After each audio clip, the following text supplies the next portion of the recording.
taking care of business on the home court.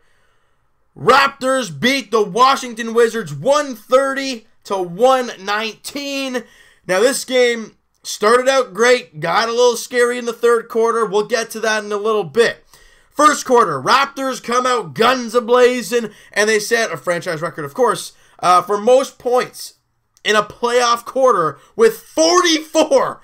The score is 44-27 after the first. The Raptors were on fire. And then in the second quarter, 32-31 in favor of the Raptors. They are up a ton at the half. Washington comes out in the third quarter, and they really start playing some better ball. They dig in a little bit defensively. They start making their shots. They win that quarter 32-24, and it is a 10-point game heading into the fourth. And a lot of Raptor fans are like, okay, I trust this team. This is what I'm feeling as well.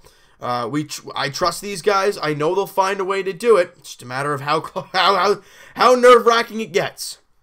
Well, I mean, the Wizards do get it down to 5 points. And all us Raptor fans are like, no, this is not going to happen. We had a 22-point lead. It is not going to evaporate. And then a really weird, awful sequence. A couple dribbles, almost lose the ball from DeRozan, passes to Lowry. I don't know exactly how the possession went. CJ Miles ends up with it with the shot clock down, dribbles a little bit, and just takes, a deep three, and then knocks it down to make it an 8-point game. Raptors go on a 7-0 run or 9-0 run. It's a big run after that, and that's where the game's over. Right there. Because what that does, you look at the way that game was going. They were playing so well on both ends of the floor. The ACC was quiet. But then CJ fires the dagger three, the big three.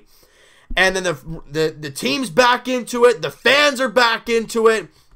And then the Raptors just take off and really get the lead back up to 18 at one point.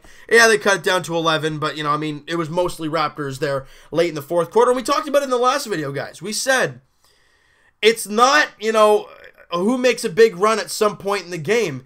It's who makes the big run when it matters. The Raptors made their big run to start. We're like, okay, this is great.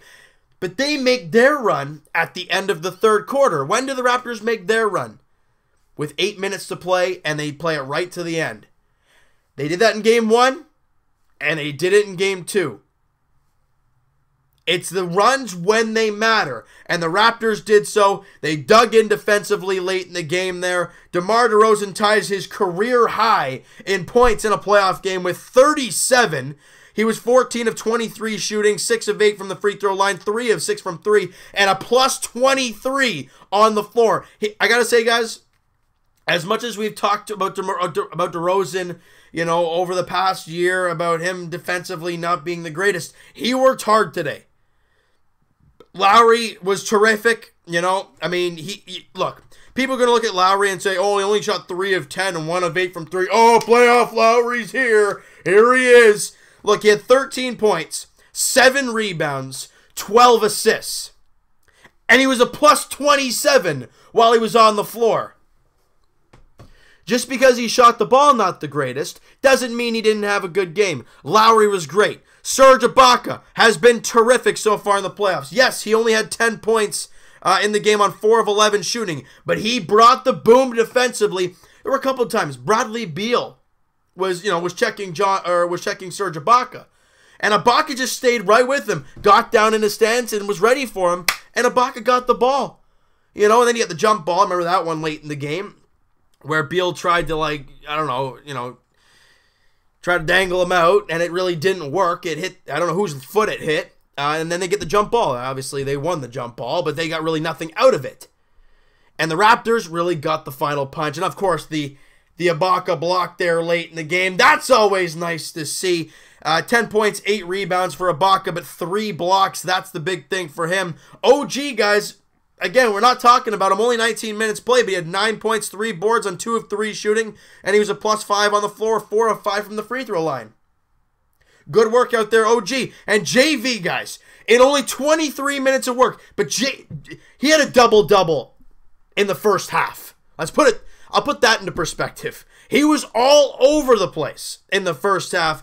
And 19 points, 14 rebounds on 8 of 11 shooting, 1 of 2 from 3, and a plus 27 on the floor. And again, guys, I talked about Serge Ibaka. Yeah, he didn't have the greatest shooting night, but his defense was good. He was a plus 32.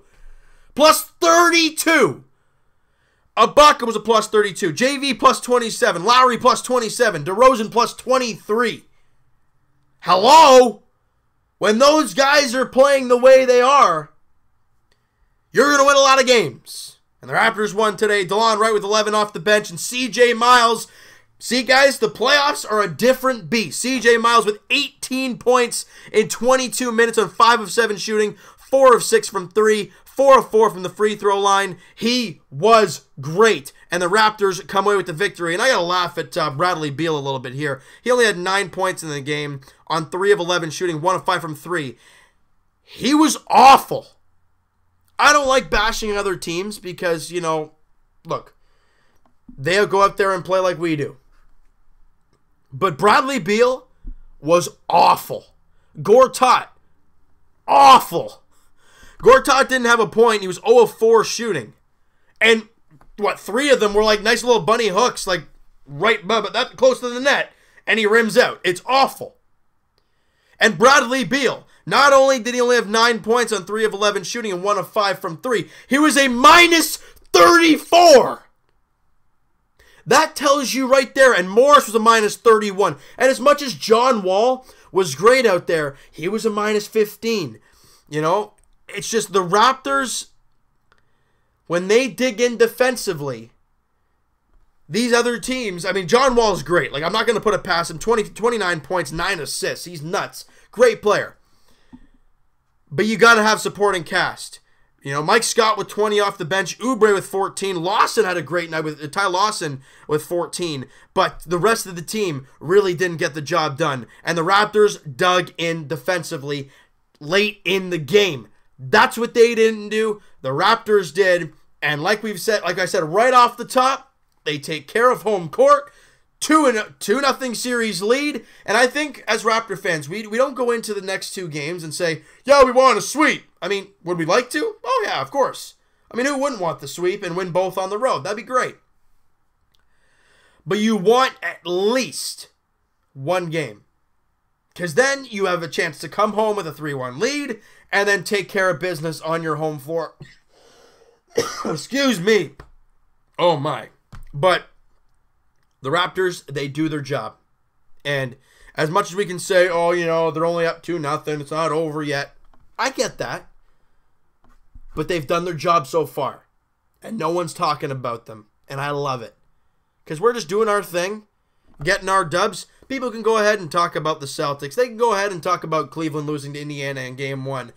Sure, you can talk about Golden State, you know, beating up on the short-handed San Antonio Spurs. Go ahead. The Raptors will do just their thing here in round 1 against the Wizards. Now, I think there was no question the Raptors were going to beat the Wizards. It's a matter of how many games. And as Raptor fans, let's not get too ahead of ourselves. We're happy with what we've done. We took care of business. We did what we had to do on home court. And now you head to the road. You head to D.C. to take on the Wizards in Washington. That is Friday night at 8 p.m. tip-off. And I might be down at the square for that. I was thinking, well, I'm done working at 4 o'clock. I don't work the next day. I'm thinking, oh, maybe. Let's hear you guys are interested in that. Maybe we'll figure that kind of stuff out for Game 3 in Washington. If you guys are interested in heading down, please let me know in the comments. Send me a DM on Twitter. The link is down there below. And if you guys are interested in all that kind of stuff. But the Raptors, they do their job. They get the victory. They get contributions from everybody. And they get the victory. As much as the three-point shooting did dry up in the fourth quarter, the second half alone, the Raptors were shooting a ridiculous percentage from 3, you know, out the half. You look at the first, 3 halves, if you want to look at it, in the first game. And then the first half of this game, they were shooting a ridiculous number of threes, and they were knocking other shots a ridiculous percentage. But then the second half, the Raptors I don't think they made a 3 in the third quarter. That was a big reason of why they made their big comeback to 10 points at the end of 3. The fourth, we saw a couple. Obviously, the C.J. Miles dagger 3 there. But again, you know, it's going to happen. They're going to dry up at times, but it's how you contain the opposition. And the Raptors did enough to get the victory. The Raptors shot 52% from the field. They out-rebounded them by 14. The offensive glass, we were +5 there. We had 24 assists. 8 blocks to their 3. Again, 14 turnovers, still a number that you want to get down. They had 17 in the first game, so I guess it's a good thing. But, I mean, the Raptors got the victory. Nonetheless, the playoff game, you don't really care how you win, as long as you win. And that's what we were thinking heading into Game 3 against the Wizards in Washington. All right, so you know what, guys? That is going to do it for this one. You guys enjoyed this video and you guys enjoyed this game, smack that like button. I do appreciate that. Hit the subscribe button if you guys have not already. Comment down below, what was the big turning point in this game? Would you say the C.J. Miles 3? I think it was, because that built a huge run. How do you think the Raptors played overall? Who's your player of the game? I think we got to give it to DeMar DeRozan for tying his career high in points in a playoff game of 37. He was terrific. Kyle Lowry was amazing as well. You can give it to him as well. Serge Ibaka defensively. Again, it's all up to you guys. JV as well. Hey, it's your pick. Who's your player of the game in this one? And we'll talk to you guys tomorrow, podcast edition, tomorrow afternoon. Finally. Feels like forever since we've done a podcast. Link is down in the description below, guys, for the podcast channel and the podcast itself on iTunes. Also, like I mentioned, possibly going to head down to Jurassic Park there on Friday night for Game 3 of the playoffs. I mean, it's a possibility. It's an 8 o'clock tip-off there. So if you guys are interested, Twitter, down in the description below. Follow up. Send me a direct message if you guys are interested in heading down. Also in the comments if you guys are interested in going down. Please let me know, and we'll talk to you guys. Jays edition, hopefully soon, as they're now in extra innings against the Kansas City Royals. By the time you guys watch the video, though, you would probably know the result of that game. But we'll talk to you guys post game. Then we'll talk to you guys Leafs edition. You know, we'll talk to you guys Thursday Leafs edition as they take on the Bruins, looking to even up the series and then head back to Boston, basically in a 3-game series at that point. All right. So we'll talk to you guys then, and we'll talk to you guys Raptors edition. Like we've said, Friday, Wizards, Raptors in D.C. 8 p.m. tip-off. Raps look for the 3-0 series lead, the stranglehold of the series. But no team is out of it until they lose a home game. And let's put that to the Washington Wizards on Friday night. We'll talk to you guys then.